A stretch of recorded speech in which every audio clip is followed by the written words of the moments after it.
Mbola mandinina izay sosialim-bahoaka izay hatrany kosa fitaovam-piadiana mahery vaika maro no sarin'ny zandary avy amin'ny kompania Feno Arivo be nandritra ny hetsika manokana ho an'ny fandriampahalemana nataon'izy ireo.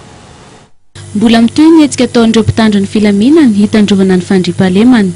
Tratra nandritra ny hetsika manokana ataon'ny zandary avy amin'ny kompania Feno Arivo be ka olona 230 na tratrarana basy PA miisa 2 sy bala miisa 3 ary basy vita gasy miisa 12 izay ny ampy basim-borona miisa 15 izay samy tsisy manana taratasy fahazon-dalana hitazomana an'izany niaraka tamin'ny bala miisa 20. Sarona ihany koa ny basy lava vita gasy miisa 12. Efa samy nahiditra ponja avokoa izy ireo.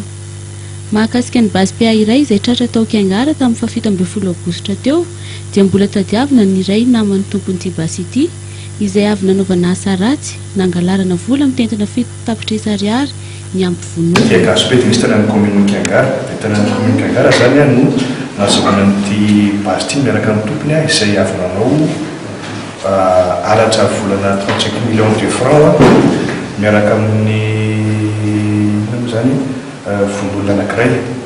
Dia mandeha moa zany opération dia tratrarina tany dia olona dia tratra miaraka tamin'ilay basy nampiasany zareo.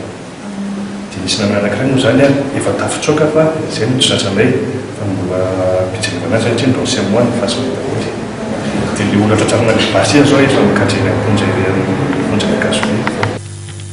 Ankoatra io dia nanatanteraka opération fahalemana ihany koa ny zandary sy ny miaramila ao Feno Arivo be.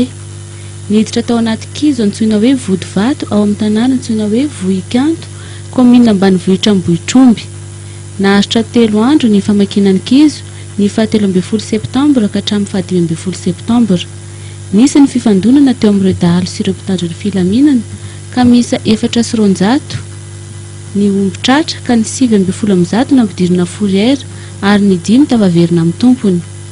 Dahalo iray no tratra izay efa nampidirina ponja.